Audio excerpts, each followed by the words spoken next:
Water bath मध्ये आपण beaker ठेवणार आहे आणि तो कंटिन्युअसली मॅग्नेटिक निडल टाकून स्टरिंग होत राहणार आहे. आता स्टरिंग हे कशासाठी करायचं असतं, तुम्ही ज्यावेळेस एक्सपेरिमेंट करता तर तुम्हाला प्रत्येक गोष्ट तुम्ही कुठली कशासाठी वापरताय ह्याचं एक्सप्लेनेशन क्लिअर असणं गरजेचं आहे. तर आपण सीबीडी मेथडमध्ये स्टरिंग हे का करतो, तर आपण जी प्रिकर्सर सोल्युशन घेतोय त्या सोल्युशनचं होमोजिनियस मिक्सचर तयार होण्यासाठी, म्हणजे कुठल्या एका साईडला कॉन्सन्ट्रेशन जास्त राहू नये, एका साईडला कमी होणे, म्हणून कंटिन्युअस होमोजिनिटी मेंटेन करण्यासाठी आपण स्टरिंग करत असतो. आणि दोन आपण त्यात प्रिकर्सर घेणार आहे, कॅडमियम सल्फेट आणि दुसरा प्रिकर्सर असणार आहे तो युरिया किंवा Na2S, या दोन पैकी एक. त्यातला कॅडमियम सल्फेट जो असेल it acts as a source of cadmium positive cation ions, आणि दुसरा जो असेल तो थायोयुरिया किंवा Na2S हा सल्फरचा सोर्स असतो. आता बेसिकली आपण काय करतो, ह्या दोन्हीची इक्विमोलार कॉन्सन्ट्रेशन प्रिपेअर करतो. इक्विमोलार म्हणजे काय, मोलॅरिटी वगैरे हे केमिकल्स बनवायचं शिकलाय का तुम्ही?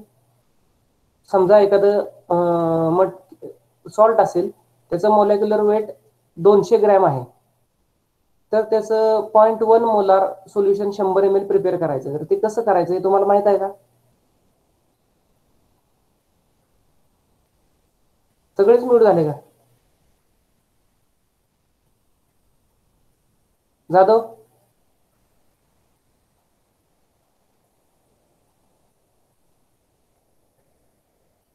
जाधव आहे का? किताब आहे. इक्विमोलार सोल्युशनचं कसं प्रिपेअर करायचं तुम्हाला माहित आहे का?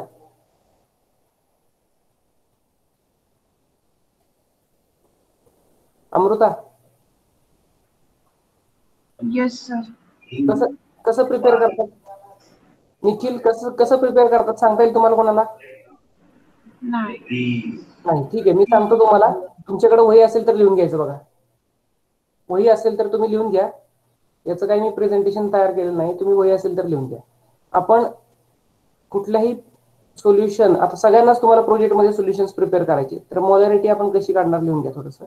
जर फॉर एक्झाम्पल देतोय मी, मोलॅक्युलर वेट 350 ग्रॅम जर असेल एखाद्या पावडरचं किंवा जे तुम्ही प्रिकर्सर घेताय, समजा काही असेल, कॉपर नायट्रेट असेल, कॅडमियम सल्फेट असेल, त्याचं मोलॅक्युलर वेट समजा 350 ग्रॅम असेल, तर तेवढं मोलॅक्युलर वेट म्हणजे 350 ग्रॅम 1000 ml सॉल्व्हंट मध्ये डिझॉल्व्ह केल्यानंतर जे सोल्युशन तयार होतं त्याला आपण 1 मोलार म्हणतो. बघा लक्षात येते का तुमच्या? जेवढं मोलॅक्युलर वेट आहे ते मोलॅक्युलर वेट आपण 1000 ml किंवा 1 लिटर मध्ये, 1 लिटर आपण म्हणतो याला, 1 लिटर मध्ये डिझॉल्व्ह केल्यानंतर जे कॉन्सन्ट्रेशन मिळतं आपल्याला त्याला आपण 1 मोलार म्हणतो. 1 मोलार मधला एम आपण नेहमी कॅपिटल दाखवतो. ठीक आहे. आता समजा, आता मी तुम्हाला एक्झाम्पलसाठी 350 ग्रॅम दिलंय बरं का, हे वेट, मोलॅक्युलर वेट. आता मला 0.5 मोलार सोल्युशन बनवायचंय. 0.5 मोलार सोल्युशन बनवायचंय आणि ते मला किती बनवायचंय? 100 ml बनवायचंय. 0.5 मोलार 100 ml प्रिपेअर करायचंय. तर कसं होईल मला कोणाला सांगता येईल का बघा? आधी 0.5 साठी मला वेटला 2 ने डिवाइड करून घ्यावं लागेल, बरोबर आहे का? 350 भागिले 2 घेतलं तर किती येते? 175 ग्रॅम होईल. आणि आपल्याला हे 175 किती मध्ये घ्यावं लागेल? 1000 ml प्रिपेअर करायचा असेल तर 175 घ्यावं लागेल. पण आता मला किती करायचंय? 100 ml करायचंय. मग मी त्याला पुन्हा एकदा 10 ने डिवाइड करेल, तर मला किती मिळणार आहे? 17.5 ग्रॅम घ्यावं लागेल आणि ते मला 100 ml मध्ये डिझॉल्व्ह करावं लागेल, तर 0.5 मोलारचं सोल्युशन बनेल. लक्षात येतं का बघा? सगळ्यांच्या का फास्ट होतंय?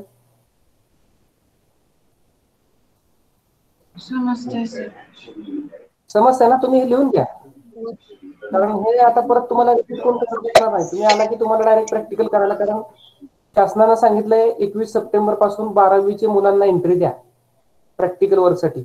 इव्हन तुम्हालाही आतापासून सांगितलंय की प्रॅक्टिकल वर्कसाठी एंट्री द्यायची असेल तर द्या. पण परिस्थिती पाहता आपण तुम्हाला बोलवत नाही. असं होऊ शकतं की ऑक्टोबर महिन्यात जर तुम्हाला बोलवलं, तरी आपली बऱ्यापैकी आटोक्यात आलेली असेल, तुमची प्रॅक्टिकल्सही संपून घ्यावी लागतील, प्रॅक्टिकल्स आणि प्रोजेक्ट्स.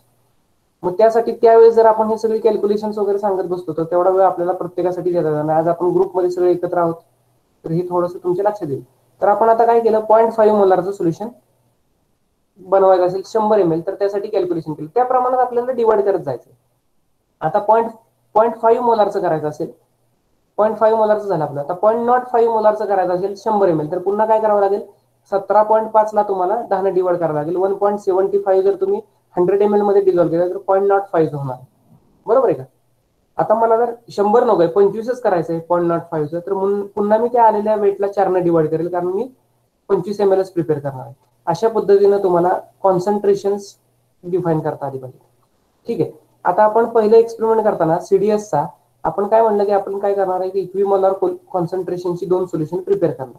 इक्विमोलार म्हणजे काय, समजा मी 0.5 मोलारचं कॅडमियम सल्फेटचं केलं तर मी 0.5 मोलारचं दुसरं कशाचं करणार आहे, थायोयुरियाचं सोल्युशन प्रिपेअर करणार. थायोयुरियाचं मॉलिक्युलर वेट बघणार, 0.5 मोलारचं 100 ml सोल्युशन प्रिपेअर करून घेणार. सिमिलरली कॅडमियम सल्फेटचं 100 ml सोल्युशन 0.5 मोलारचं प्रिपेअर करून घेणार.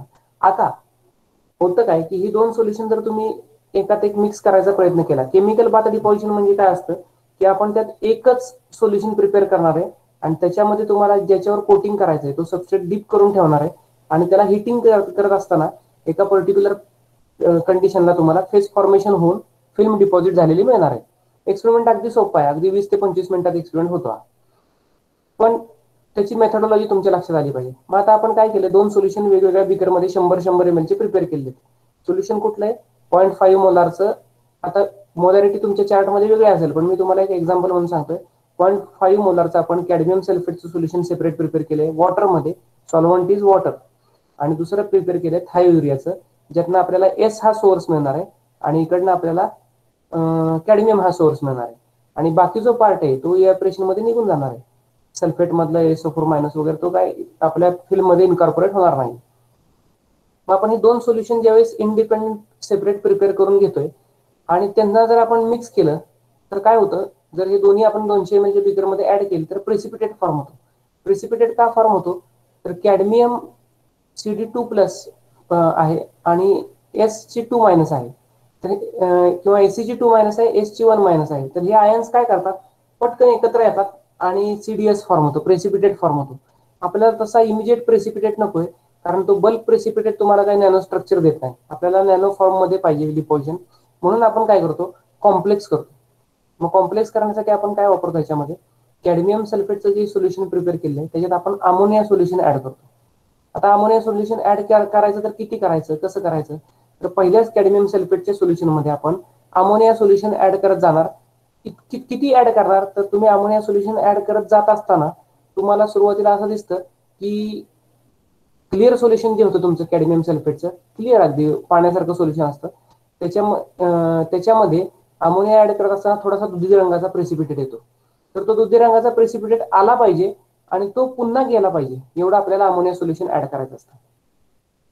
फास्ट होत आहे, फास्ट होत आहे का? नाही सर. हा, कॅडमियम सल्फेटचं सोल्युशन आपण प्रिपेअर केलंय. कॅडमियम सल्फेटच्या सोल्युशन मध्ये आपण स्लोली अमोनिया सोल्युशन ऍड करत चाललेलो आहे. थायोयुरियाचं सोल्युशन अजून साईडलाच आहे, ते सेपरेट आहे, ते आपण ऍड केलेलं नाहीये. फक्त कॅडमियम सल्फेट मध्ये आपण अमोनिया सोल्युशन ऍड करतोय. तर अमोनिया काय करतो, कॉम्प्लेक्स करतो. कुणाला कॉम्प्लेक्स करतो, सीडीच्या आयनला. सीडीच्या आयन्सला अमोनियाचे आयन सगळे असे घेरून बसतात. त्यामुळे काय होतं, ज्यावेळेस आपण एस ऍड करणार आहे तर लगेच सीडी आणि एस मध्ये रिएक्शन न होता अमोनियामध्ये असल्यामुळे ती रिएक्शन तो अवॉइड करत असतो.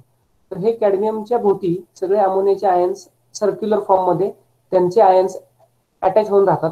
त्यामुळे सल्फर हा कॅडमियम जवळ येऊ शकत नाही, त्यामुळे पटकन प्रेसिपिटेट फॉर्मेशनची रिएक्शन अवॉइड केली जाते. आता हे आपण ऍड किती करायचं आहे अमोनिया, तर अमोनिया ऍड करत असताना तुम्हाला दुधी रंगाचा प्रेसिपिटेट दिसेल, मिल्की कलर दिसेल. You need to add more so that precipitate will again go back. तो प्रेसिपिटेट पुन्हा गेला पाहिजे आणि कम्प्लीट तुम्हाला क्लिअर सोल्युशन मिळालं पाहिजे. त्या स्टेजला तुम्ही थांबणार, क्लिअर सोल्युशन मिळालं की, आणि ते झालं तुमचं कॅडमियम सल्फेटचं सोल्युशन. आता तुम्ही त्याच्यामध्ये इक्विमोलार जे तुमचं थायोयुरियाचं सोल्युशन, थायोयुरियाचं किंवा Na2S सल्फर प्रिकर्सर असणारं सोल्युशन बनवले, ते ऍड करायचं. आता ही टोटल क्वांटिटी तुमची होती जवळपास 250 ते 300 ml. 250 ते 300 ml झाल्यानंतर तुम्ही त्यातलं एक 100 ml काढून घ्या बिकरमध्ये आणि त्याच्यामध्ये तुमच्या क्लीन ग्लास सबस्ट्रेट, आता ग्लास सबस्ट्रेट तुम्ही ज्या वापरता त्या क्लीन असणं गरजेचं आहे. क्लीन असणं गरजेचं आहे. म्हणजे काय, आपण ग्लास सबस्ट्रेट कुठल्याही एक्सपेरिमेंटला वापरताना सुरुवातीला लॅबोलिन नावाचं एक आपल्याकडे डिग्रेसिंग एजंट म्हणतात त्याला. डिग्रेसिंग म्हणजे काय, आपण हात लावतो तर हाताला तेलकटपणा जो असतो आपला तो लागलेला असतो त्या सबस्ट्रेटला, तो पूर्ण गेला पाहिजे. जर तो गेला नाही तर तुम्हाला युनिफॉर्मिटी मिळत नाही फिल्ममध्ये, त्याच्यावर तुम्हाला पॅचेस सुटल्यासारखे दिसतात. म्हणून तुम्हाला लॅबोलिननं थोडंसं सबस्ट्रेट क्लीन केली पाहिजे. लॅबोलिननं सबस्ट्रेट क्लिनिंग झाल्यानंतर पुढच्या स्टेपमध्ये तुम्हाला ती ऍसिटोनमध्ये सोनिकेट केली पाहिजे. आणि ऍसिटोन मधलं सोनिकेशन झाल्यानंतर तुम्ही त्याला अल्कोहोलमध्ये थोडंसं सोनिकेट केलं पाहिजे. या 2-3 स्टेपमधून तुमचे सबस्ट्रेट क्लीन करून झालेले असतील, त्या तुम्ही व्यवस्थित रॅप करून ठेवलेल्या असतात तुमच्याकडे. त्यातल्या 2 सबस्ट्रेट काढून तुम्ही ह्या बीकरमध्ये उभ्या करायचे आहेत. 100 ml बीकरमध्ये 2 किंवा 3 सबस्ट्रेट तुम्ही होल्डरच्या साह्याने त्यांना उभं पकडायचंय आणि तुम्ही ते ऑइल वॉटर बाथमध्ये ठेवून स्लोली हिटिंग चालू करायचं आणि ह्याचं बाथ टेम्परेचर तुम्हाला 60 ते 70च्या मध्ये कंट्रोल करायचं. जसं तुमचं बाथ टेम्परेचर 60च्या आसपास जातं तसं तुम्हाला सोल्युशन मध्ये ऑरेंज कलरचा प्रेसिपिटेट दिसायला सुरुवात होतो. ऑरेंज कलरचा प्रेसिपिटेट हा तुमचा सीडीएस बनल्याचं, सीडीएस किंवा सीडीएससी जरी असेल तर दोघांचा कलर जवळपास सेम आहे. एकाचा ऑरेंज आहे, एकाचा थोडासा ब्राउनिश ऑरेंज आहे, थोडासा रेडिश इंज आहे त्याला. तर ते त्या कलरचा तुम्हाला प्रेसिपिटेट फॉर्म झालेला दिसायला सुरुवात होते. प्रेसिपिटेट हा पूर्ण बीकरमध्ये सोल्युशन मध्ये तयार होतो आणि सायमल्टेनियसली ग्लास सबस्ट्रेटवर त्याची फिल्म तयार होते. आता ही ग्लास सबस्ट्रेटवर फिल्म म्हणजे प्रेसिपिटेट यायला सुरुवात झाल्यापासून तुम्हाला टाइम काउंट करायचा आहे. जर तुम्ही 3 सबस्ट्रेट डीप केलेले असतील तर तुम्ही 10 मिनिटाला एक सबस्ट्रेट बाहेर काढायचे, तिथून पुढे 20 मिनिटानंतर एक सबस्ट्रेट काढायचे आणि 30 मिनिटानंतर एक सबस्ट्रेट बाहेर काढायचे. किंवा जर तुम्ही एकच सबस्ट्रेट पकडू शकत असाल तर हा तुम्हाला एक्सपेरिमेंट 3 वेळा रिपीट करावा लागेल 20-20 मिनिटाचा, ज्यात तुम्ही प्रेसिपिटेट कलर ऑरेंज कलर सोल्युशनचा चेंज होतोय, तिथून पुढे 10 मिनिट काउंट करून एक सबस्ट्रेट काढणार आहे, पुन्हा एकदा एक्सपेरिमेंट लावणार आहे, तिथून पुढे 20 मिनिटं काउंट करून एक सबस्ट्रेट काढणार आहे आणि तिसरं 30 मिनिटानंतर. आता हे आपण टाइम व्हेरिएशन कशासाठी करतोय, तर जसा तुमचा प्रेसिपिटेशनचा टाइम चेंज होतो तसं फिल्मचा थिकनेस हा चेंज होत राहतो. फिल्मच्या थिकनेसमध्ये किंवा पार्टिकल साईज जे फॉर्म होत आहेत त्याच्यामध्ये तुम्हाला व्हेरिएशन मिळतं. आता हे तुमचं झालं प्रिपरेशन. ह्याच्यानंतर तुम्ही ती 30 मिनिटानंतर फिल्म, 10 मिनिटानंतर, 20 मिनिटानंतर, 30 मिनिटानंतर फिल्म बाहेर काढून घ्यायची. थोडंसं सोल्युशन वॉटरमधून ती रिन्स करून घ्यायची, वॉटरमध्ये डीप करून पुन्हा उभी करून ठेवायची, बटर पेपरवर ड्राय करून घ्यायची. हे झालं तुमचं सीडीएसचं फिल्म प्रिपरेशन, सीडीएस किंवा सीडीएससी काय तुम्हाला दिलेलं असेल ते. आणि त्यानंतर जी पावडर आहे बीकरमध्ये तयार झालेली ती देखील तुम्ही ड्राय करून घ्यायची. म्हणजे यातलं थोडंसं तसं बीकर सेटल व्हायला दिला तर खाली ती पावडर सेटल होते, वरचं पाणी ओतून द्यायचं आणि ती पावडर अल्कोहोलनं वॉश करून ड्राय करून ती तुम्ही पिन टॉप छोट्या बॉटल्स आहेत आपल्याकडे, त्या बॉटलमध्ये फिल करून ठेवायची. त्याचा तुम्हाला एक्सआरडी घेता येतो. तर हे झालं पहिलं एक्सपेरिमेंट आपला. केमिकल बाथ डिपॉझिशनला तुम्ही सीडीएस किंवा सीडीएससीची फिल्म, मला माहित नाही तुमच्या सिलेबसमध्ये काय, पण हा एक्सपेरिमेंट हार्डली अर्ध्या तासाचा एक्सपेरिमेंट आहे. एक तुम्हाला नवीन मेथड शिकायला मिळते की तुम्ही थिन फिल्म स्वतः प्रिपेअर करणार. काय अडचण वाटते तुम्हाला? फास्ट होतंय का निखिल? नाही सर. तर ह्याचे तुम्हाला चार्ट्स मिळतील. आपण परत एक्सपेरिमेंट करत असताना आम्ही तुमच्या समोर असणार आहे, पण थोडंसं एक तुम्हाला फील यावं तुम्हाला एक्सपेरिमेंट काय म्हणून असं थोडंसं डिस्कशन घेतले. दुसरा एक्सपेरिमेंट आहे तुमचा electrodeposition oblique anodization of thin film. आता या मेथडमध्ये थोडंसं आपण मागच्या मेथडमध्ये बघितलं की आपण इथं कुठे इलेक्ट्रिक सप्लाय वापरलेला नाही. त्याच्यामध्ये आपण फक्त सोल्युशन आणि हीट जनरेट करण्यासाठी ऑइल बाथ वगैरे यूज केलेला आहे. आता दुसरी मेथड आहे थिन फिल्म प्रिपेअर करण्याची, त्याला इलेक्ट्रो डिपॉझिशन म्हणतात. आता इलेक्ट्रो डिपॉझिशन हे फार सोपं टेक्निक आहे, ज्याच्यामध्ये तुम्हाला एक पॉवर सप्लाय लागतो आणि त्यातनं तुम्ही कॉन्स्टंट व्होल्टेज किंवा कॉन्स्टंट करंट देऊन फिल्म डिपॉझिट करता. आता ह्याचं बेसिक मेकॅनिझम काय असतं की तुम्ही कॉपर सल्फेटचं सोल्युशन समजा प्रिपेअर केलं वॉटरमध्ये, जसं मी तुम्हाला मगाशी सांगितलं, तुम्ही 0.5 मोलारचं सोल्युशन 100 ml प्रिपेअर केलं कॉपर सल्फेटचं. तर ते सोल्युशन प्रिपेअर केल्यानंतर तुम्हाला एक 2 इलेक्ट्रोडची असेंब्ली प्रिपेअर करावी लागते. 2 इलेक्ट्रोड म्हणजे एक असतो वर्किंग इलेक्ट्रोड, ज्याच्यावर तुम्ही डिपॉझिशन घेणार आहे त्याला आपण म्हणतो वर्किंग इलेक्ट्रोड, आणि जो एक करंट फ्लो होण्यासाठी सपोर्टिंग इलेक्ट्रोड असतो त्याला आपण काउंटर इलेक्ट्रोड म्हणतो. तर आपल्या केसमध्ये आपण काउंटर इलेक्ट्रोड म्हणून ग्राफाईट यूज करू शकतो, प्लॅटिनम वायर यूज करू शकतो, बरेचसे फॉईल आपण वापरू शकतो. पण जनरली आपण याच्यामध्ये इनर्टनेस म्हणून आपल्याला इझिली अवेलेबल म्हणून आपण ग्राफाईटची प्लेट वापरतो. तर आपण कॉपर सल्फेटचं सोल्युशन प्रिपेअर केलं आणि त्या किंवा निकेलचा क्लोराईडचा असेल, निकेल सल्फेटचा असेल सोल्युशन, हे आपण व्हेरी करू शकतो त्या टाइम्स कुठली. ते सोल्युशन प्रिपेअर केल्यानंतर आपल्याला काय करायचंय पुढं, की त्याच्यामध्ये 2 इलेक्ट्रोड डीप करायचे, त्याच्यावर डिपॉझिशन घ्यायचा आहे तो इलेक्ट्रोड. आता डिपॉझिशन घ्यायचा इलेक्ट्रोड हा तुमचा ग्लास सबस्ट्रेट असून चालेल का बघा. जर तुम्हाला कनेक्शन द्यायचं इलेक्ट्रिक कनेक्शन तर तुम्ही यात ग्लास सबस्ट्रेट हा वापरू शकत नाही, त्याच्यामध्ये तुम्हाला कंडक्टिंग इलेक्ट्रोड वापरावं लागेल. मग आपण काय करतो, वर्किंग इलेक्ट्रोड म्हणून इथं ग्लास न घेता FTO म्हणून एक कंडक्टिंग ग्लास मिळते आणि ती थोडीशी महागडी असते म्हणून आपण ते अवॉइड करण्यासाठी स्टेनलेस स्टीलच्या प्लेट्स वापरतो. स्टेनलेस स्टीलच्या थिन पत्रा कट केलेला असतो, स्टेनलेस स्टील फॉईल म्हणतात त्याला, ते आपण कट केलेली वापरतो आणि त्या फॉईल आणि ग्राफाईट ह्याच्यामध्ये आता आपण सप्लाय देतो. आता साधी गोष्ट आहे की जर आपण निकेलचं सोल्युशन प्रिपेअर केलं असेल किंवा कॉपरचं सोल्युशन प्रिपेअर केलं असेल तर त्याच्यामध्ये Cu2+ आयन्स असतील किंवा Na+ आयन्स असतील. आता हे Na+ किंवा Cu2+ आयन्स असतील, यांना जर आपल्याला डिपॉझिट करायचं असेल तर आपल्याला कुठली पोलॅरिटी द्यावी लागेल, ज्या प्लेटवर आपल्याला डिपॉझिट करायचं त्या प्लेटला आपल्याला कुठली पोलॅरिटी द्यावी लागेल, तर निगेटिव्ह पोलॅरिटी द्यावी लागेल. Unless and until we will provide negative potential to the electrode they will not deposit. नाहीतर त्यांचं कशावर होईल, काउंटर इलेक्ट्रोडवर ग्राफाईटवर डिपॉझिशन होईल. आपल्याला डिपॉझिशन ज्या प्लेटवर पाहिजे त्याला आपण निगेटिव्ह पोटेन्शियल देतो आणि काय होतं ते निगेटिव्ह पोटेन्शियल दिल्यामुळे आपण जसं जसं पोटेन्शियल वाढवत जातो तर एक अशी सिच्युएशन येते डिपॉझिशन पोटेन्शियल वाढवत असताना की करंट रॅपिडली वाढतो. करंट वाढतो म्हणजे काय होतं, इलेक्ट्रोड सोल्युशन मध्ये असणारे मेटल आयन्स हे रॅपिडली त्या प्लेटकडे अट्रॅक्ट केले जातात, त्यामुळे तुम्हाला दिसणारा करंट हा वाढलेला दिसतो आणि करंट वाढलेला दिसतो आणि थोड्या वेळानंतर तुम्हाला त्या मटेरियलवर फिल्म डिपॉझिट झालेली दिसते. म्हणजे जी स्टेनलेस स्टीलची पॉलिश्ड प्लेट होती त्याच्यावर कुठल्या तरी कलरचं डिपॉझिट पार्टिकल्स तुम्हाला दिसायला सुरुवात होतात. हे झालं सिंपल इलेक्ट्रो डिपॉझिशन. मेकॅनिझम एकदम सिंपल आहे, पण ह्याच्यामध्ये तुम्हाला काही बेसिक गोष्टी पीएच बॅलन्स वगैरे करावा लागतो.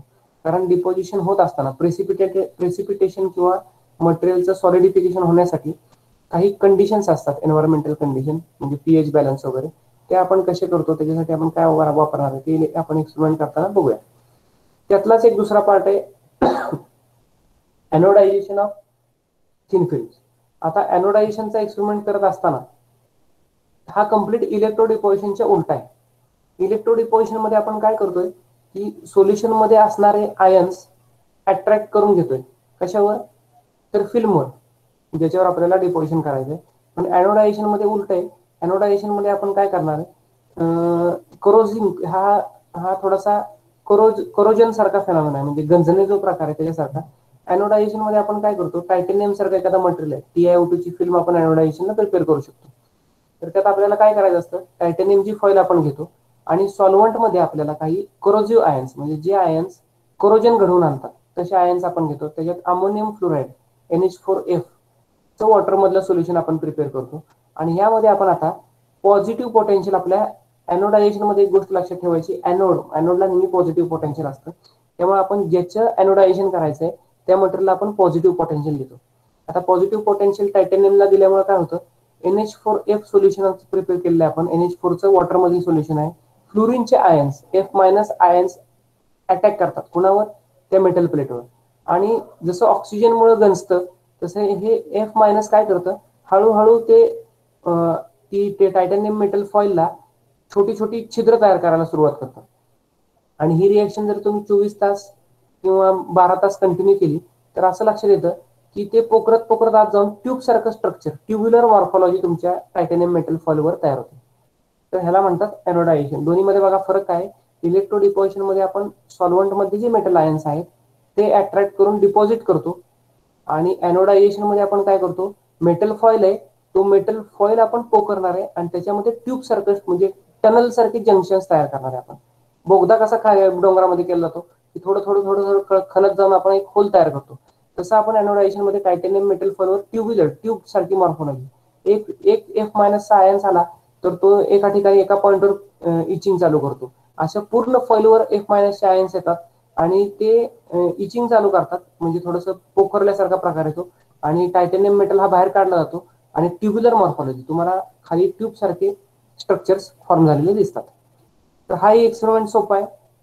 इलेक्ट्रो डिपॉझिशन तुम्हाला ज्यावेळेस आपण घेतोय तर 2 प्रकारचे इलेक्ट्रो डिपॉझिशन आपण घेणार आहे. एक आहे तो मेटल आयन्सचं इलेक्ट्रो डिपॉझिशन, ज्याच्यामध्ये मेटलची फिल्म फॉर्म होते, आणि दुसरं आहे पॉलिमरचं. आता कारण conducting polymers are kind of plastic, तर आपण ॲनिलिन सारखं एखादा मटेरियल आहे पॉलिॲनिलिन, त्याच्यापासून आपण प्रिपेअर करतो अगदी 5 मिनिटाचीच रिॲक्शन आहे. याच्यामध्ये तुम्ही 0.7 ते 1 पर्यंत व्होल्टेज पॉझिटिव्ह व्हेरी केलं की तुम्हाला त्यात फिल्म फॉर्म झालेली दिसते. तर हे एक्सपेरिमेंट एकदम दोन्ही सोपे आहेत. त्याच्या पुढचा एक्सपेरिमेंट आहे तुम्हाला synthesis of thin film by hydrothermal method. आता हायड्रोथर्मल ऑटोक्लेव्ह आपल्या काही विद्यार्थ्यांनी बघितलेला आहे. हायड्रोथर्मल ऑटोक्लेव्ह म्हणजे एक प्रेशर कुकर सारखी सिस्टीम असते. त्याला शिट्टी नसते फक्त, आणि आत टेफ्लॉनचा ऑटोक्लेव्ह असतो. त्याच्यामध्ये टेफ्लॉनचा आपण ऑटोक्लेव्ह का वापरलेला असतो, तर आपण जे केमिकल्स सिंथेसिससाठी वापरताय तुम्ही, त्यातली काही ऍसिडिक असू शकतात, काही केओएच सारखी बेसिक असू शकतात. मग ऍसिडिक आणि बेसिकचा तुमच्या रिएक्शन मध्ये कुठं इनकॉर्पोरेशन झालं नाही पाहिजे. म्हणजे केमिकल्स ऍसिडिक बेसिक असतात, ती जर तुमच्या स्टेनलेस स्टील सारख्या कंटेनर बरोबर रिएक्ट झाली तर स्टेनलेस स्टीलचा काही पार्ट किंवा आयर्नचा काही पार्ट डिझॉल्व्ह होऊन तुमच्या केमिकलमध्ये येऊ शकतो. ते आपल्याला अवॉइड करायचं असतं. म्हणून टेफ्लॉन सारखं आपण हायली इन्सुलेटिंग आणि दुसरी गोष्ट म्हणजे हायली रेजिस्टिव्ह मटेरियल की जे सहजासहजी कशातही डिझॉल्व्ह होत नाही, असं टेफ्लॉन 1200 डिग्री सेल्सिअस पर्यंत चालणारी गोष्ट आहे. ते आपण वापरतो. त्याच्यामध्ये आपण आपले प्रिकर्सर्स फिल करतो. उदाहरणार्थ जर मला झिंक ऑक्साईडची फिल्म प्रिपेअर करायची असेल तर मी झिंक नायट्रेटचं मला पाहिजे त्या मॉलॅरिटीचं सोल्युशन प्रिपेअर करणार. त्याच्यामध्ये केओएच किंवा एनओएच प्रेसिपिटेट फॉर्मेशनसाठी एक ठराविक मॉलॅरिटीचं ऍड करणार. ही सगळी असेंब्ली मी ऑटोक्लेव्ह मध्ये पॅक करणार आणि मी फर्नेसमध्ये किंवा ओव्हनमध्ये 150 डिग्री सेल्सिअसला. ज्यावेळेस तुम्ही हायड्रोथर्मलवर काम करणार त्यावेळेस एक गोष्ट लक्षात ठेवायची की 150 डिग्री सेल्सिअस पेक्षा जास्त टेम्परेचरला ऑटोक्लेव्ह ठेवायचा नाही. नाहीतर काय होतं, आणि ऑटोक्लेव्ह फिल करत असताना ऑटोक्लेव्हची कॅपॅसिटी जर 150 ml ची असेल तर तुम्ही त्यात 120 ml किंवा 100 ml सोल्युशन फिल करायचंय. कारण तुम्ही ज्यावेळेस हीट करता 120 डिग्री सेल्सिअस पर्यंत, त्यावेळेस वॉटर बॉइलिंग पेक्षा तुम्ही जास्त टेम्परेचरला हीट करताय. 100ला वॉटर बॉईल होतं, त्यापेक्षा जास्त तुम्ही हीट करत असताना वॉटर वेपर प्रेशर जास्त क्रिएट होतं, आणि वेपर प्रेशर अगदी प्रमाणापेक्षा जास्त झालं आणि त्याला आज जर तिथं तेवढी जागा नसेल तर तुमचा ऑटोक्लेव्ह आणि फर्नेस दोन्ही स्फोट होऊन फुटू शकतं. तर ज्यावेळेस तुम्ही हायड्रोथर्मलवर एक्सपेरिमेंट करणार आहात त्यावेळेस तुम्हाला काळजी घ्यायची आहे. काय काळजी घ्यायची की ऑटोक्लेव्ह तुमचा जेवढ्या कॅपॅसिटीचा आहे ते तुम्ही आधी त्यात, ऑटोक्लेव्ह म्हणजे स्टेनलेस स्टीलचा नाही तर आपला टेफ्लॉनचा 200 ml चा असेल तर तुम्ही मॅक्झिमम तो 150 ml सोल्युशन भरायचं. त्याच्यामध्ये 150 असेल तर तुम्ही 100 ते 120 ml सोल्युशन भरायचंय. त्यापेक्षा जास्त सोल्युशन कधी त्यात फिल करायचं नाही. दुसरी गोष्ट म्हणजे ऑटोक्लेव्ह फिट करताना त्याची नटबोल्ट व्यवस्थित फिट करायचे. आणि आपण ज्यावेळेस ऑटोक्लेव्हला फर्नेसमध्ये ठेवतो त्या फर्नेसमध्ये ठेवायच्या आधी थोडंसं टेम्परेचर सेट करून घ्यायचं. जनरली आपण काय करतो, आधी ऑटोक्लेव्ह ठेवतो आणि मग टेम्परेचर सेट करतो आणि आपल्याला माहित नसतं फर्नेस ओके आहे का, बरोबर आहे का नाही, आणि फर्नेस आपण 150ला सेट करतो आणि तो 200च्या पुढे निघून जातो आणि आतला ऑटोक्लेव्ह पूर्ण जळून खराब होतो. त्या ऑटोक्लेव्हची किंमत, टोटल ऑटोक्लेव्ह हा आपल्याला 15,000 रुपयाला मिळतो आणि त्यातला आतला टेफ्लॉन हा फक्त 7,500 ते 8,000 रुपयाचा आहे. त्यामुळे तुम्ही आपल्याकडून हे इन्स्ट्रुमेंट्स खराब होणार नाही ह्याची काळजी घ्यायची. काळजी घ्यायची म्हणजे काय, आधी टेम्परेचर फर्नेसचं सेट करून घ्या आणि टेम्परेचर सेट झाल्यानंतर आत ऑटोक्लेव्ह तुम्ही ठेवू शकता. 150 टेम्परेचर म्हणजे काय जास्त नाही. तुम्ही नंतर ऑटोक्लेव्ह आत त्या फर्नेसमध्ये ठेवू शकता. तुम्हाला त्यावेळेस काय भाजत नाही ऑटोक्लेव्ह ठेवायचं. आणि मग तुम्ही तिथून पुढे अर्ध्या तासानंतर टाइम काउंट करायला सुरुवात करा. तर हे हायड्रोथर्मल मेथड, ह्याच्यामध्ये तुम्हाला आपण काही प्रिपरेशन्स आहेत कुठली मटेरियल सिंथेसिस करणार आहे आपण मला माहित नाही, पण आपण बघूया यावेळेस तुम्हाला काय सिलेबस टाकले. ठीक आहे. त्याच्यानंतर आहे एक रिफ्लक्स मेथड. तुम्ही तुमच्या लॅबमध्ये बघितलं असेल छोटंसं रिफ्लक्स आपल्याकडे युनिट आहे. रिफ्लक्स मेथड आपण जनरली कधी वापरतो, ज्यावेळेस आपल्याला एखादा एक्सपेरिमेंट करत असताना सॉल्व्हंट्सच्या बॉइलिंग पॉईंट पेक्षा जास्त आपल्याला हिटिंग करायचं असेल. उदाहरणार्थ काही रिएक्शन्स आहेत ते आपण डायइथिलीन ग्लायकॉल डीईजी मध्ये करतो. डीईजीचा बॉइलिंग पॉईंट आहे 160, पण आपल्याला रिएक्शन करताना तर 190ला सेट करायचं. मग अशा केसमध्ये काय होतं, अशा केसमध्ये आपण जर ओपन ऍटमॉस्फिअरला हिट करायला सुरुवात केली तर जे सगळं सॉल्व्हंट आहे तुमचं इव्हॅपोरेट होऊन जाऊ शकतं. म्हणून त्याला वर एक कंडेन्सर लावलेला असतो. रिफ्लक्स म्हणजे काय, वर एक कंडेन्सर लावलेला असतो आणि तो कंडेन्सर लावलेला असल्यामुळे काय होतं, जी वाफ आहे ती त्यावर कंडेन्सरमध्ये जाते आणि त्या कंडेन्सर मधून वॉटर सर्क्युलेट केलं असतं. त्यामुळे त्या वाफेचं पुन्हा सॉल्व्हंट ड्रॉपलेट्स तयार होऊन खाली पडत असतात की जेणेकरून तुमचं सॉल्व्हंट इव्हॅपोरेट होत नाही. तर आपण रिफ्लक्स मेथडनं काही मटेरियल्स प्रिपेअर करणार आहे. सिम्पल आहे. राऊंड बॉटम फ्लास्क आपण घेतो, त्याच्यामध्ये काही मॉलरिटीचे आपण सोल्युशन्स प्रिपेअर करणार आहे आणि एक 150 ते 200 डिग्री सेल्सिअस पर्यंत आपण त्याला हीट करणार आहे. इव्हेंच्युअली तुम्हाला त्याच्यात प्रेसिपिटेट फॉर्म झालेला दिसतो. तो प्रेसिपिटेट आपण फिल्टर करून किंवा सेटल करून. फिल्टर जनरली अवॉइड करायचं. आपण कुठल्याही नॅनो मटेरियलमध्ये काम करत असताना फिल्ट्रेशन प्रिपेअर झालेल्या मटेरियलचं तुम्ही एक्सपेरिमेंट कंडक्ट करायच्या आधी सोल्युशनचं फिल्ट्रेशन केलं तर काही प्रॉब्लेम नाही, पण एकदा का मटेरियल तुमचं प्रिपेअर झालं, तुम्हाला प्रेसिपिटेट मिळाला, तर तो फिल्टर नाही करायचा. कारण काय होतं, तो प्रेसिपिटेट त्या फिल्टर पेपरला चिटकतो आणि त्याच्या काही थ्रेड्स सारखे जे असतात, बारीक बारीक दोरी किंवा कागदाचा तो मेश सारखा प्रकार असतो, त्याला चिटकतो. आणि तो जर आपल्या मटेरियलमध्ये आला आणि आपण त्याचा एसीएम घ्यायला गेलो किंवा आय आर घ्यायला गेलो, तर त्याचं तुम्हाला ते रिझल्ट मध्ये ऍडिशन दिसून येते. म्हणून तुम्ही फिल्टर कधी करायचं नाही, सेटल होऊ द्यायचं त्याला. सेटल झाल्यानंतर वरचं सोल्युशन डिकेन करून काढायचं आणि नंतर त्याला वॉशिंग वगैरे देऊन पेट्री डिश मध्ये ट्राय करायचं. ते मेथड्स आम्ही तुम्हाला सांगतो एक्सपेरिमेंट करत असताना कसं ड्रायिंग वगैरे करायचं. त्यानंतर पुढचा एक्सपेरिमेंट आहे preparation of thin film bye Silar method. आपण जसं सीबीडी बघितलं तसं सिलार हा थोडासा चेंज आहे. सीबीडी मध्ये आपण काय करतोय, दोन्ही प्रिकर्सर एकाच बीकर मध्ये ऍड करतो. बघा आपण सिलार मध्ये सीबीडी मध्ये काय करतोय, मी तुम्हाला सांगितलं की कॅडमियम सल्फेटचं सोल्युशन प्रिपेअर केलं होतं, थायोरियाचं सोल्युशन प्रिपेअर केलं होतं आणि दोन्ही प्रिकर्सर आपण अमोनिया सोल्युशन ऍड करून झाल्यानंतर एकाच बीकर मध्ये ऍड केली होती. तर सिलार मध्ये काय आहे, फरक थोडासा आहे की आपण दोन सोल्युशन वेगवेगळे प्रिपेअर करतो. सक्सेसिव्ह आयोनिक लेअर काहीतरी त्याचा लॉंग फॉर्म आहे, विसरलो आता मी. सिलार, आता मी माझं ह्या फील्ड मधलं काम नाही सिलारचं, त्यामुळे त्याचं मी तुम्हाला सक्सेसिव्ह आयन, ठीक आहे, त्याचा आपण लॉंग फॉर्म बघूया नंतर, विसरलो मी त्याचं काय. तर त्या सिलार मध्ये आपण काय करतोय, 2-3 बीकर असतात आणि आपण एका बीकर मध्ये सबस्ट्रेट डीप करतो, जेणेकरून ते कॅटायन त्या सबस्ट्रेटवर ऍडसॉर्ब होतात. त्यानंतर पुन्हा आपण ती रिन्स करतो वॉटरमध्ये. म्हणजे काय होतं, जे ऍडसॉर्ब प्रॉपरली नाही झाले ते निघून जातात आणि मग दुसऱ्या बीकर मध्ये, म्हणजे पहिल्यांदा CDSO4 मध्ये केलं, नंतर आपण वॉटरमध्ये करणार आणि नंतर पुन्हा एस सल्फरच्या सोल्युशन मध्ये करणार. मग काय होतं, जे सीडीचे आयन्स आहे त्याची सल्फर बरोबर रिएक्शन होऊन एक मोनो लेअर तयार होणार, एक युनिफॉर्म लेअर तयार होणार. नंतर मी पुन्हा काय करणार, पुन्हा सल्फर मध्ये येणार, पुन्हा वॉटरमध्ये रिन्स करून घेणार, पुन्हा सल्फर कॅडमियम सल्फेट मध्ये डिपॉझिट करणार, थोडा वेळ डीप करणार, पुन्हा वॉटरमध्ये रिन्स करणार, पुन्हा सल्फरच्या सोल्युशन मध्ये करणार. असं करत करत ह्याला ionic layer by layer deposition म्हणतात. एकामागे एक लेअर आपण डिपॉझिट करत जातो आणि ह्याच्यामध्ये तुम्हाला छान फिल्म प्रिपेअर झालेले मिळतात. हा आहे तुमचा 6वा experiment. Synthesis of nanoparticles by coprecipitation. आता जनरली फेराइट्स वगैरे जे आहेत, काशीद मॅडम किंवा आपले भोंगाळे सर ह्यांच्याजवळ जे आहेत विद्यार्थी, ते को प्रेसिपिटेशन काम करतात. को प्रेसिपिटेशन म्हणजे दोन प्रिकर्सर घ्यायचे आणि ते एकत्र ऍड करून थोडंसं हिटिंग करायचं आणि प्रेसिपिटेट फॉर्म करायचं. तर इथपर्यंत जे एक्सपेरिमेंट्स आहेत ते अगदी सोपे आहेत. पुढचा आहे तो थोडासा एक्सपेरिमेंट क्रिटिकल आहे, thin films by spray pyrolysis. ज्याच्यामध्ये तुम्हाला ते स्प्रेचं आपल्याकडे एक युनिट आहे, त्याच्यामध्ये आपण काय करतो, तर खाली ही हिटिंग प्लेट आहे, त्याच्यावर आपण आपल्या सबस्ट्रेट माउंट करतो. ज्याच्यावर तुम्हाला डिपॉझिशन घ्यायचं त्या सबस्ट्रेट तिथं माउंट केलं जातं आणि त्या सबस्ट्रेट हिट करतो आपण. किती डिग्री सेल्सिअस पर्यंत, 200 ते 400 डिग्री सेल्सिअस पर्यंत आपण त्या सबस्ट्रेट हिट करतो. आणि वर एक ग्लास नोझल आहे. ग्लास नोझलला 2 इनलेट्स आहेत, एक आहे एअर इनलेट आणि दुसरा आहे, जसं तुम्ही स्प्रे पेंटिंग बघितलं असेल तसं आपल्याकडे तो ग्लास नोझल आहे, तो पेंटिंगचं काम करतो. आणि त्या दोन नोझलला 2 इनलेट्स आहेत. एक इनलेट आहे तो सोल्युशनचा आहे, ज्याच्यामधून आपण सोल्युशन पास करणार आहे, आणि दुसरा इनलेट आहे तो एअरचा आहे. कॉम्प्रेसर आपल्याकडे आहे हवा भरायचा, जसा आपण हवा भरायला गेल्यानंतर तिथं कॉम्प्रेसर असतो, तसं आपल्याकडे एक कॉम्प्रेसर आहे, तो आपण एअर फिल करून घेतो आणि त्यातनं आपण एअर त्या इनलेट थ्रू पाठवतो.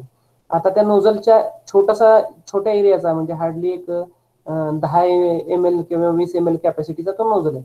त्या नोझलमध्ये जशी ज्यावेळेस कॉम्प्रेस्ड एअर येते आणि एका साईडनं सोल्युशन होतं, तर ते वर फवारलं जातं. थोडक्यात त्याची ड्रॉपलेट्स तयार होतात आणि ते खालच्या सबस्ट्रेटवर पडतात. आणि हे सोल्युशन खाली हॉट सबस्ट्रेटवर पडत असताना त्याचं रॅपिड ड्रायिंग होतं आणि तुम्हाला थिन फिल्म प्रिपेअर झालेली मिळते. मग आता ह्यात बरेचसे पॅरामीटर्स आहेत जे आपण व्हेरी करू शकतो. आपण स्प्रे रेट मॉनिटर करू शकतो, म्हणजे सोल्युशन स्प्रे रेट आपण अगदी 10 ml पर मिनिट ते 1 ml पर मिनिट एवढा व्हेरी करू शकतो. म्हणजे 1 ml पर मिनिट आपण एवढा स्लो पण ठेवू शकतो आणि 10 ml पर मिनिट पण एवढा फास्ट ठेवू शकतो. आणि त्याचा इफेक्ट आपण होणारा बघू शकतो फिल्मवर. आपण टेम्परेचरचा इफेक्ट स्टडी करू शकतो, कारण आपण सबस्ट्रेट टेम्परेचर 200, 300, 400 काय फरक पडतो फिल्ममध्ये ते बघू शकतो. तर स्प्रे पायरोलिसिस मेथड एक आहे आपल्याकडे, मशीन वर्किंग मध्ये आहे, तर ते तुम्ही शिकू शकता. Microwave synthesis of thin film हा ऑप्शनला आपण ठेवतो. आपल्याकडे आहे इन्स्ट्रुमेंट, पण आपण काय सगळे घेत नाही, तर त्यातला तो हा ऑप्शनला ठेवणार आहे आपण मायक्रोवेव्हचा. Preparation of film by doctor blade method. आता काय होतं, बरेचसे विद्यार्थी हायड्रोथर्मलनं किंवा रिफ्लक्सनं पावडर प्रिपेअर करतात किंवा को प्रेसिपिटेशननं. आणि ज्यावेळेस त्याचं आपल्याला एखादा ऍप्लिकेशन बघायचं, तुम्हाला समजा सुपर कॅपॅसिटर चेक करायचा आहे किंवा तुम्हाला सोलार सेल प्रॉपर्टीज त्याचे चेक करायचे असतील, तर अशा कंडिशनमध्ये काय होतं की त्याची फिल्म बनवणं गरजेचं राहतं. मग आता ह्याची फिल्म बनवायची कशी, तर आपण त्याची पेस्ट प्रिपेअर करतो. मग पेस्ट प्रिपेअर करत असताना आपल्याला अगदी त्याचं थोडंसं विस्कस सोल्युशन प्रिपेअर करावं लागतं. मग विस्कस सोल्युशन प्रिपेअर करण्यासाठी आपल्याला पॉलिॲनिलिन सारखं पॉलिव्हिनल अल्कोहोल सारखा एखादा बाइंडर यूज करावा लागतो, PVA किंवा PVG. PVA, PVG असे बाइंडर्स आहेत जे थोडंसं जसं आपण ग्लू म्हणतो, ग्लू सारखं त्यांचं काम असतं. तर ते हे बाइंडर आपण आपल्या पावडरमध्ये थोडासा ऍड करतो आणि थोडंसं सॉल्व्हंट, अल्कोहोल सारखं सॉल्व्हंट किंवा वॉटर सारखं सॉल्व्हंट ऍड करून आपण त्याला ॲगेट मोटरमध्ये पेस्ट करतो त्याची प्रिपेअर. ही पेस्ट आपली अगदी कोलगेट सारखी युनिफॉर्म पेस्ट व्हावी लागते. हार्डली त्याला आपल्याला 3 ते 4 तास मिक्सिंग करावं लागतं. आणि ही पेस्ट झाल्यानंतर आपण त्याला एका ग्लास प्लेटवर किंवा ज्याच्यावर तुम्हाला प्रिपेअर करायची फिल्म त्याच्यावर स्कॉच टेप लावतो आपण. स्कॉच टेप म्हणजे 5 ते 10 मायक्रोमीटर थिकनेसचा टेप मार्केटमध्ये मिळतो. दोन्ही साईडला टेप लावायचा आणि त्याच्यामध्ये 2 टेपच्या मध्ये आपण ती पेस्ट टाकतो आणि वरनं दुसऱ्या स्लाइडनं पटकन ती अशी ओढून घेतो. त्याच्यामुळे काय होतं, एक युनिफॉर्म थिकनेसचा लेअर प्रिपेअर होतो आणि नंतर त्याला आपण फर्नेसमध्ये ड्रायिंगला ठेवतो की जेणेकरून त्याची फिल्म तयार झाली पाहिजे. तर असे हे तुमच्या पहिल्या सेमिस्टरला सगळे सिंथेसिस बेस्ड एक्सपेरिमेंट्स आहेत. पूर्ण सगळे प्रॅक्टिकल जे आहेत तुम्हाला पहिल्या सेमिस्टरमध्ये ते कशाशी रिलेटेड आहेत, तुम्हाला मटेरियल प्रिपरेशनशी रिलेटेड आहेत. आता हे तुम्ही जर इथं असता तर तुमच्या प्रोजेक्ट वर्क बरोबर हे सगळी प्रॅक्टिकल्स तुमची मटेरियल्स प्रिपेअर झाली असती आणि नेक्स्ट सेमिस्टरमध्ये असं अपेक्षित होतं की तुम्ही त्यांचं कॅरेक्टरायझेशन करणं. आता कॅरेक्टरायझेशन म्हणजे काय, जसं आपण नॅनो टेक्नॉलॉजी म्हणतो की म्हणजे त्याचा बँड गॅप आहे, त्याची रेजिस्टिव्हिटी आहे, कॉन्टॅक्ट अँगल आहे, क्रिस्टल स्ट्रक्चर काहीतरी आहे. तर हे व्हेरिफिकेशनचे पुढच्या सेमिस्टरला आपले सगळे एक्सपेरिमेंट्स असतात. आहेत का सगळे, गेले घरी? आहे सर. आहेत सर. ठीक आहे. तर मी तुम्हाला पहिल्या स्लॉटमध्ये एक 10 एक्सपेरिमेंटचा ओव्हरव्ह्यू सांगितला आहे. आपल्याला एक्सपेरिमेंट्स काय आहेत ते. एक्सपेरिमेंट सगळे सोपे आहेत, फक्त आता तुम्ही कधी येताय आणि कधी करताय त्याच्यावर डिपेंड आहे की किती वेळ लागेल त्याला. प्रत्येक एक्सपेरिमेंटला प्रत्येकाला एक दिवस हा मोर दॅन सफिशियंट आहे. काही जर वेळ तुम्हाला लेक्चर जर त्यावेळेस नसतील तर आपण दिवसाला 2-2 एक्सपेरिमेंट करून घेऊ शकतो. छोटे छोटे एक्सपेरिमेंट आहेत त्याचे. आणि सेकंड सेमिस्टरमध्ये जे एक्सपेरिमेंट्स आहेत त्यातला पहिला एक्सपेरिमेंट आहे measurement of band gap energy. आता तुम्ही जी ही मटेरियल्स प्रिपेअर करणार आहे त्यांचा तुम्हाला बँड गॅप आयडेंटिफाय करून घ्यायचा आहे. आता बँड गॅप ही एक अशी कल्पना आहे, मी तुम्हाला सांगितलं की ज्यावेळेस आपण मटेरियलला एक्साइट करतो तर इलेक्ट्रॉन हा valence band to conduction band jump करतो. ही बँड गॅप एनर्जी ही प्रत्येक मटेरियलची इंट्रिन्सिक प्रॉपर्टी. म्हणजे कॉपर ऑक्साईडचा बँड गॅप आपण इथं सातारमध्ये मोजला काय आणि अमेरिकेत मोजला काय, जपानमध्ये मोजला किंवा सौदी अरेबियामध्ये मोजला, तो सगळीकडे एकच येणार आहे. असं होत नाही की कॉपर ऑक्साईडचा बँड गॅप इथं वेगळा आणि तिकडे वेगळा आहे.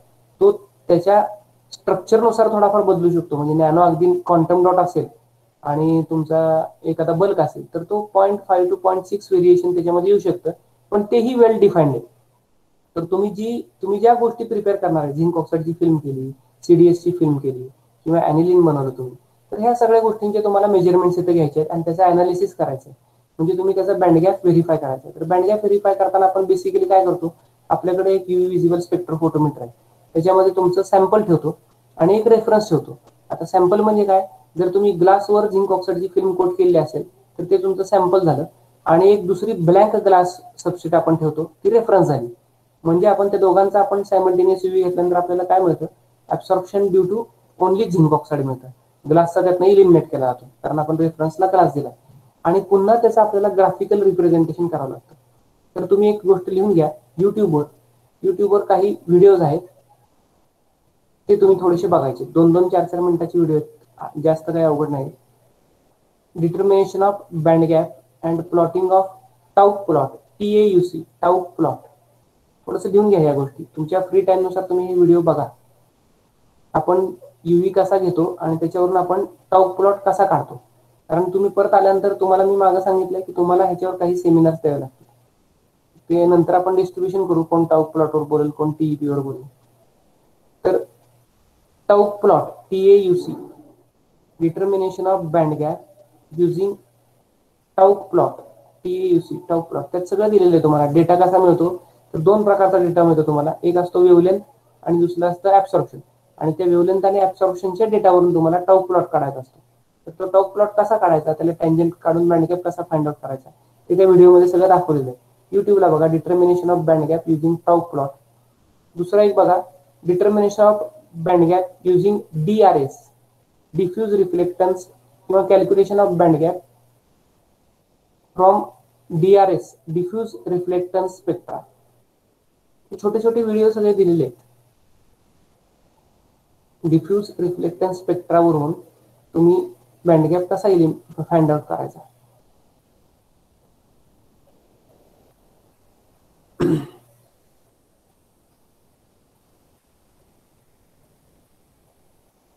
घेतलं लिहून? हो सर घेतलं. टाऊ प्लॉट त्याचा युट्यूबवर व्हिडिओ बघा. Determination of band gap using Tauc plot किंवा determination of band gap from DRS spectra diffuse reflectance spectra. ठीक आहे. ह्याच्यावर हे दोन गोष्टी तुम्ही बघा, व्हिडिओ तो समजून घ्या आणि त्यात त्यांनी काय काय केले, कसं कॅल्क्युलेशन केले बघा, त्याच्यावरून तुम्हाला काढतो. त्यानंतर आहे पुढचा experiment thermoelectric power measurement TEP measurement. Thermoelectric मध्ये तुम्ही शिकला असाल की काही मटेरियल्स असे असतात की त्यांना जर आपण हीट केलं म्हणजे त्याच्या दोन एंडच्या अक्रॉस जर आपण टेम्परेचर डिफरन्स मेंटेन केला तर आपल्याला त्याच्या अक्रॉस व्होल्टेज जनरेट झालेलं म्हणतात. त्या मटेरियलला आपण थर्मोइलेक्ट्रिक मटेरियल म्हणतो. म्हणजे टेम्परेचर डिफरन्स मेंटेन केल्यामुळं इलेक्ट्रिसिटी जनरेट होतं, म्हणजे त्याच्या अक्रॉस व्होल्टेज जनरेट होतं, त्याला आपण थर्मोइलेक्ट्रिक मटेरियल्स म्हणतो. तर आपण आपल्या इथं काही सॅम्पल्स अशी प्रिपेअर करतो की ते TEP प्रॉपर्टीज दाखवतो. आपण ही TEP प्रॉपर्टी मोजतो कशी, तर आपल्याकडे एक छोटंसं इन्स्ट्रुमेंट आहे. त्या इन्स्ट्रुमेंटवर एक ब्रासची शीट, ब्रासचा थोडासा स्लॅब आहे आणि त्या स्लॅबला हिटिंगची अरेंजमेंट आहे. आपण त्याला इस्त्रीच्या छोट्या कॉइल्स टाकून हिटिंगची अरेंजमेंट केलेली. त्याच्यावर आपण फिल्म माउंट करतो आणि फिल्मचं अदर एंड जे आहे ते दुसऱ्या ब्रास शीटवर जातं की ज्याला आपण आईस बाथ कनेक्ट केलेला असतो. म्हणजे एकच सॅम्पल तुमचं अर्ध्या साईडला हिट होत असतं आणि अर्ध्या साईडला आईस बाथच्या कॉन्टॅक्टमध्ये असतं. त्याच्यामुळे काय होतं, त्याच्या दोन एंडमध्ये टेम्परेचर डिफरन्स मेंटेन होतो. दोन एंडमध्ये टेम्परेचर डिफरन्स मेंटेन झाल्यामुळे त्याला आपण एक 2 प्रोबनं DPM कनेक्ट केला असतो, डिजिटल पॅनल मीटर. त्या DPM वर तुम्हाला व्होल्टेज किती जनरेट झालं ते दिसतं. आणि मग आपण काय करतो, टेम्परेचर डिफरन्स मेजर करण्यासाठी थर्मोकपल वापरतोय आपण, डिफरन्शियल थर्मोकपल. तो काय करतो, तुम्हाला हॉट एंड आणि कोल्ड एंड मधला डिफरन्स देतो. म्हणजे 10 डिग्री टेम्परेचर असताना किती व्होल्टेज आहे, 20 डिग्री टेम्परेचर डिफरन्स असताना किती व्होल्टेज जनरेट झाला, 30 डिग्री व्होल्टेज असताना, आणि त्याच्यावरून तुम्ही त्याची थर्मोइलेक्ट्रिक पॉवर मेजरमेंट करू शकता. एक्सपेरिमेंट एकदम सिंपल आहे. फक्त अरेंजमेंट करत असताना थोडीशी अडचण होते तुम्हाला, ते आम्ही करायला मदत करत असतो, त्यात काय अडचण नाही. फक्त थर्मोइलेक्ट्रिक पॉवर म्हणजे काय, थर्मोइलेक्ट्रिक मटेरियल्स म्हणजे काय, त्यांची ऍप्लिकेशन्स काय, त्याच्यापासून आपण कुठल्या ऍप्लिकेशन्स मधून इलेक्ट्रिसिटी जनरेट करू शकतो, हे थोडंसं तुम्हाला ओव्हरऑलला माहित असणं गरजेचं आहे. त्याच्या पुढचा एक्सपेरिमेंट आहे resistivity measurement of thin film by 2 probe method. Resistivity मेजरमेंटचे तुम्ही काय एक्सपेरिमेंट केलेत का मागच्या वर्षी? 4 प्रोबचा झालाय तुम्हाला?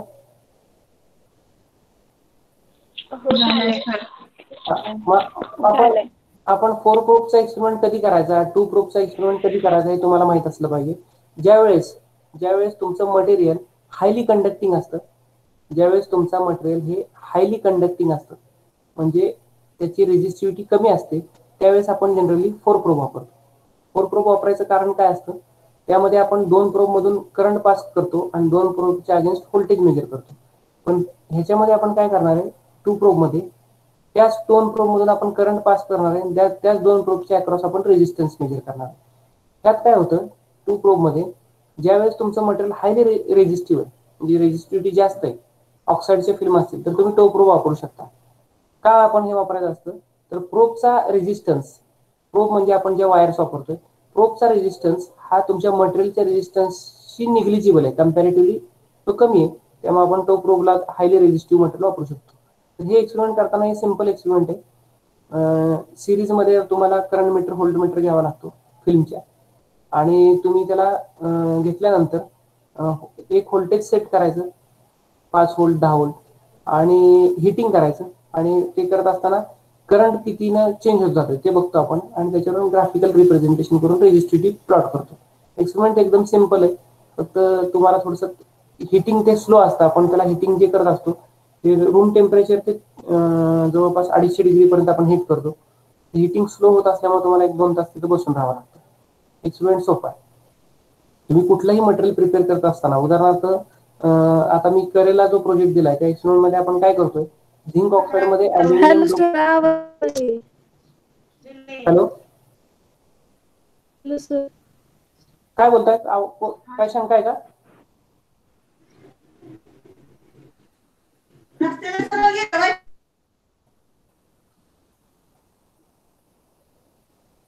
हॅलो, हा सर, येतोय तुमचा आवाज. कुणी काहीतरी विचारलं का मध्ये? सर बहुतेक त्यांना आवाज येत नाही. ठीक आहे, ठीक आहे. आपण ज्यावेळेस रेजिस्टिव्हिटी मोजतो, तर रेजिस्टिव्हिटी मोजताना आपल्याला ते का माहित असलं पाहिजे आपण रेजिस्टिव्हिटीचा एक्सपेरिमेंट आपण कशासाठी करायचा आहे. तर काही एक्सपेरिमेंट आपण असे करणार आहे, इन फ्युचर तुम्ही समजा पीएचडी साठी गेला किंवा रिसर्च मध्ये कोण तुमच्यातले विद्यार्थी इन्व्हॉल्व झाले, तर तुम्हाला प्रत्येक गोष्टीचं एक्सपेरिमेंटल प्रूफ द्यावं लागतं. एखादा तुम्ही म्हणला की मी ग्लास बनवली आणि त्या ग्लासमध्ये मी काहीतरी मॉडिफिकेशन केले आणि आता माझी ग्लास कंडक्टिंग आहे, तर तुम्हाला ते कंडक्टिंग आहे असं काहीतरी प्रूफ द्यावं लागतं. तुम्हाला त्याची रेजिस्टिव्हिटी मेजरमेंटचा डेटा द्यावा लागतो. उदाहरणार्थ आता मी करेला जो एक्सपेरिमेंट दिला त्यात झिंक ऑक्साईडची मी फिल्म प्रिपेअर करणार आहे आणि त्याच्यात अल्युमिनियम डोपिंग करत जाणार आहे. अल्युमिनियमचं आपण ज्यावेळेस डोपिंग करत जाणार आहे, पर्सेंटेज वाढवत जाणार आहे, तर त्या पर्सेंटेज वाढवत असताना त्याची रेजिस्टिव्हिटी कशी चेंज होते त्याचे आम्हाला एक्सपिरियन्स करावे लागणार. तर हे झालं तुमचं सायंटिफिक इव्हिडन्स. तर आपल्याला असे सायंटिफिक इव्हिडन्स द्यावे लागतात.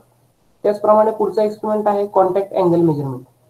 कॉन्टॅक्ट अँगल मेजरमेंट म्हणजे काय, तर आपण सेल्फ क्लिनिंग क्लोथ्स नावाची एक कन्सेप्ट आता ऐकतोय, मार्केटमध्ये येते, की जसं आळूच्या पानावर तुम्ही पाण्याचा ड्रॉपलेट टाकला तर तो एक गोल हे करून थांबतो, काय म्हणतात त्याला, ड्रॉपलेट तो असा येतो की त्याच्यामध्ये कॉन्टॅक्ट अँगल हा जास्त असतो, तो त्याच्यावर स्प्रेड होत नाही आणि तो पान तुम्ही तिरकं केलं की ते गणगणून निघून जातं, त्याच्यावर ओलसरपणा अजिबात राहत नाही.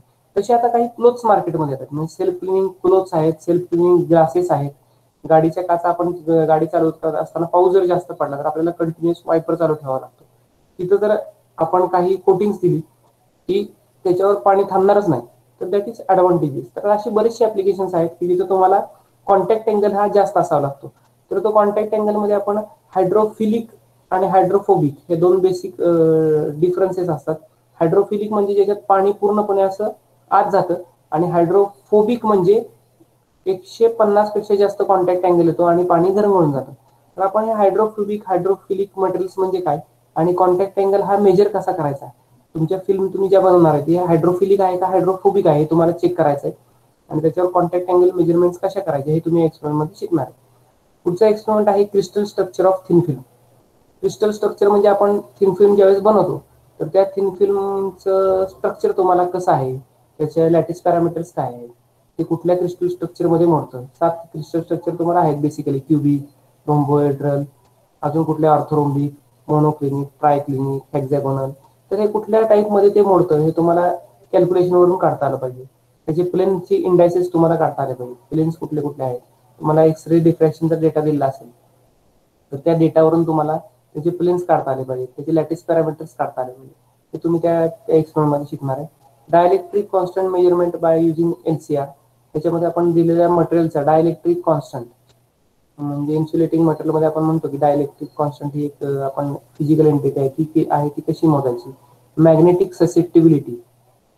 ससेप्टिबिलिटी मेजरमेंट आपण करणार आहे. तिथं तुम्हाला 3 सॅम्पल दिले आहेत, मला वाटतं आयर्न, अल्युमिनियम आणि कॉपर असे काहीतरी 2-3 सॅम्पल आहेत. त्याची मॅग्नेटिक ससेप्टिबिलिटी म्हणजे काय कोणाला सांगता येईल. मॅग्नेटिक ससेप्टिबिलिटी काय या लेटरनं, एक सारखं एक थोडंसं मोठं लेटर असतं, काय या लेटरनं आपण दाखवतो magnetic susceptibility. Magnetisation induced in the material per unit applied magnetic field, त्याला मॅग्नेटिक ससेप्टिबिलिटी म्हणतात. म्हणजे आपण त्याला मॅग्नेटिक फील्ड मध्ये ठेवल्यानंतर त्याच्यामध्ये किती मॅग्नेटिझम इंड्यूस होतं त्याला मॅग्नेटिक ससेप्टिबिलिटी म्हणतात. त्याचा आपल्याकडे इन्स्ट्रुमेंट आहे, तो इन्स्ट्रुमेंट अगदी सोपा आहे, काय अडचण नाही. To study the shape of laser beam divergence. हा, लेझर बीमचा डायव्हर्जन्स डिस्टन्स जसं जसं वाढत जाईल तसं तो किती डायव्हर्ज होतोय ते तुम्हाला या एक्सपेरिमेंट मध्ये फाइंड आउट करायचं आहे. Determination of physical density of X ray density porosity of given material. दिलेल्या मटेरियलच्या मास व्हॉल्यूम वरून तुम्हाला त्याची डेन्सिटी काढायची आणि एक्सरे वरून त्याची डेन्सिटी काढायची आणि त्याचं कम्पॅरिझन करायचं. आणि सगळ्यात महत्वाचा शेवटचा एक्सपेरिमेंट म्हणजे ह्या सगळे जे काही तुम्ही गोष्टी करता ह्या तुम्हाला ओरिजिन मध्ये प्लॉट करायचे.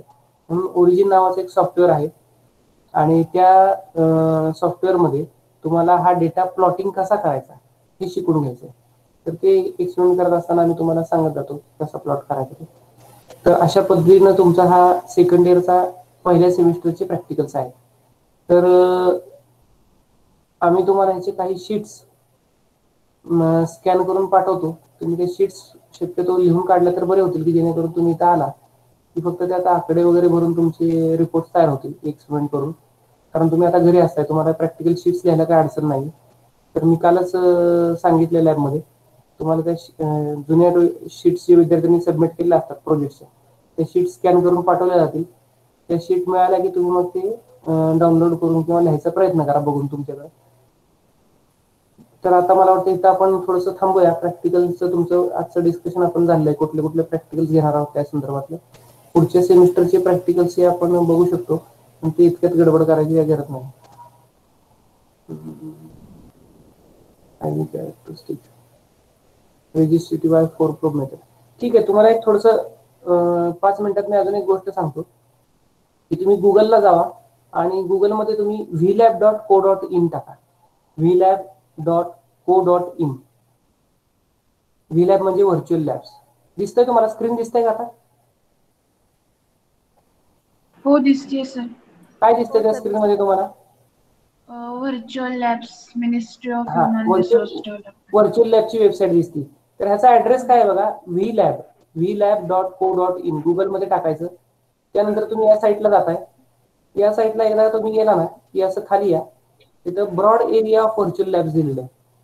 दिसतंय का? Broad area of virtual labs दिसतंय? हो सर दिसते. हो सर दिसतंय. इथं तुम्ही बघा, आता मी क्लिक करतोय. राईट साईडला 3 नंबरचा ऑप्शन आहे फिजिकल सायन्सेस मध्ये. फिजिकल सायन्सेसला आपण क्लिक केलं की आपण असं पुढच्या पेजला जातो. Virtual astrophysics lab, molecular interaction lab, advance analytical chemistry lab, solid state physics lab, electricity and magnetism lab, optics virtual lab, mechanics virtual lab, अशा वेगवेगळ्या लॅबोरेटरीज इथं तयार केलेल्या. आता या लॅबोरेटरीज कुणी तयार केलेल्या आहेत? तर हे वेगवेगळ्या IITs आणि विद्यापीठ यांनी व्हर्च्युअल लॅबोरेटरीज तयार केल्या. तर व्हर्च्युअल लॅब म्हणजे काय? ऍक्च्युअल तुमच्या समोर इन्स्ट्रुमेंट नसतानाही तुम्ही एक्सपेरिमेंट करून बघू शकता. तर आता ह्यातला मी एखादा एक्सपेरिमेंट थोडासा बघतो, कुठलं तुम्हाला दाखवता येईल. आता मी ह्यातला इलेक्ट्रिसिटी अँड मॅग्नेटिझम मध्ये जातो. ह्याला ओपन होणार आहे.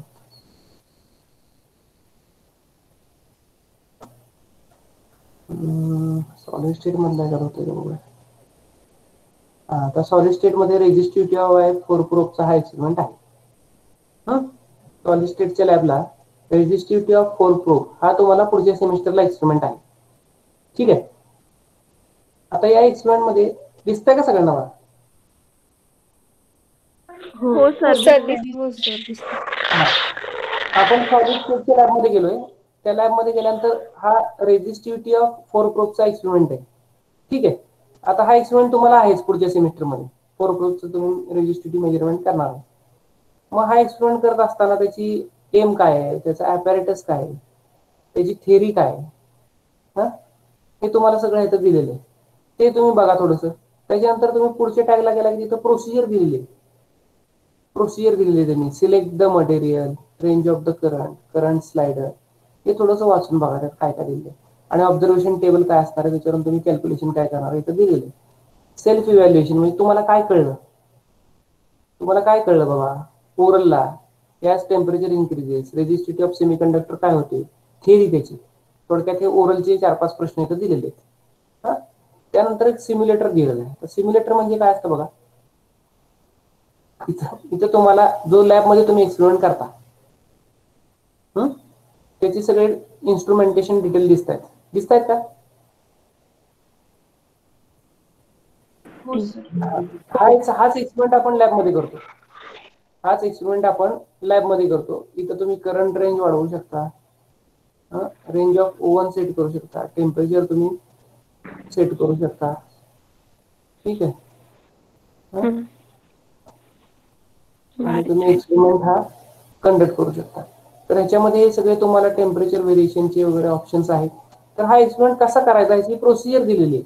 आता हे तुम्ही थोडंसं एक हा 4 प्रोब रेजिस्टिव्हिटीचा एक्सपेरिमेंट आहेच तुम्हाला यावर्षी.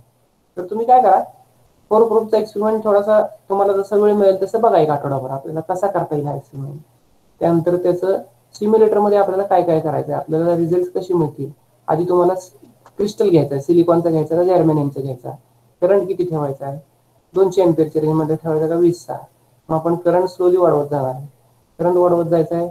त्यानंतर आपल्याला टेम्परेचर पण वाढवत जायचं आहे, टेम्परेचर रेंज सेट करायची. मग ह्या सगळ्या गोष्टी तुम्ही बघून घ्या एकदा, आणि मग पुढच्या आठवड्यात आपण एक्सपेरिमेंट ऍक्च्युली कसा करायचा आणि त्याचे आपल्याला रिझल्ट कसे मिळतात ते बघूया. ठीक आहे. ह्याच्यानंतर ह्याचा असाइनमेंट असेल काहीतरी. असाइनमेंट मध्ये काय दिलं बघा, calculate the resistivity of germanium silicon at the room temperature measure. तर हे असं हा एक एक्सपेरिमेंट मी तुम्हाला सांगितला. असं तुम्ही काय करा, ह्या साईटला जाऊन व्ही लॅबच्या साईटला जाऊन तुमच्या फायद्याचे कुठले कुठले एक्सपेरिमेंट्स आहेत बघा. ठीक आहे.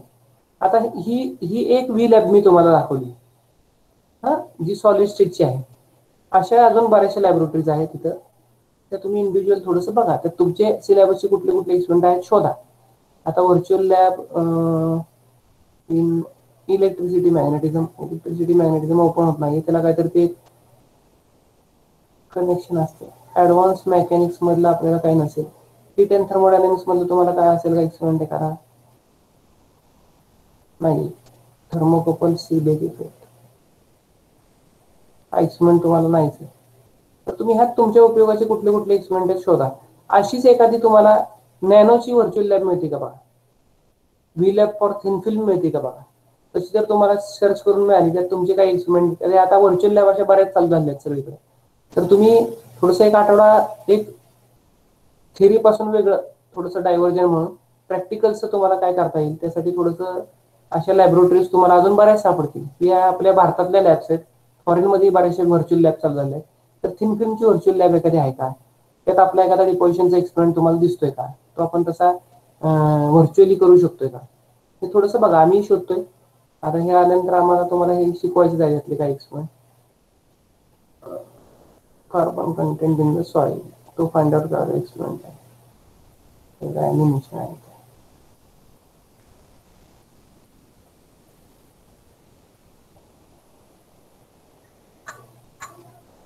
त्यांनी दिलेलं सॉइल डिटर्मिनेशनचं आहे. म्हणजे आपण केमिस्ट्री लॅबमध्ये सॉइल अनालिसिस कसं करू शकतो, carbon content, organic carbon content काढायचे.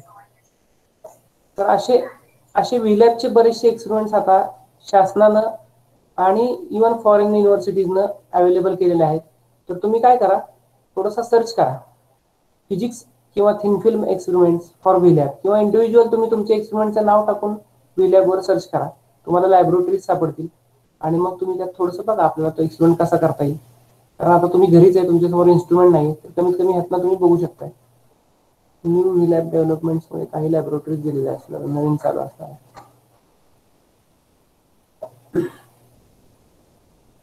ठीक आहे. तर आज आपण इथं थांबूया. एवढंच आज एकच लेक्चर होईल.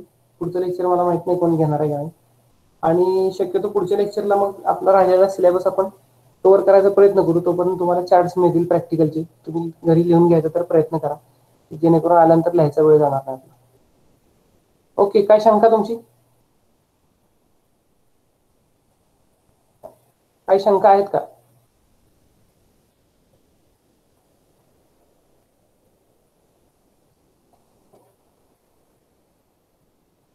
अमृता जाधव, काही शंका आहे? हा सर. शीतल चालते. आता आपलं कॉलेज एक दोन म्हणजे सप्टेंबर मध्ये नाही झालं, पण ऑक्टोबर नोव्हेंबर मध्ये चालू व्हायची शक्यता आहे. कारण परीक्षाही घ्यायला सांगितलेल्या आहेत. सेकंड इयरच्या MSc थर्ड इयरच्या परीक्षांचंही फायनल झालेल्या परीक्षा होणार आहेत.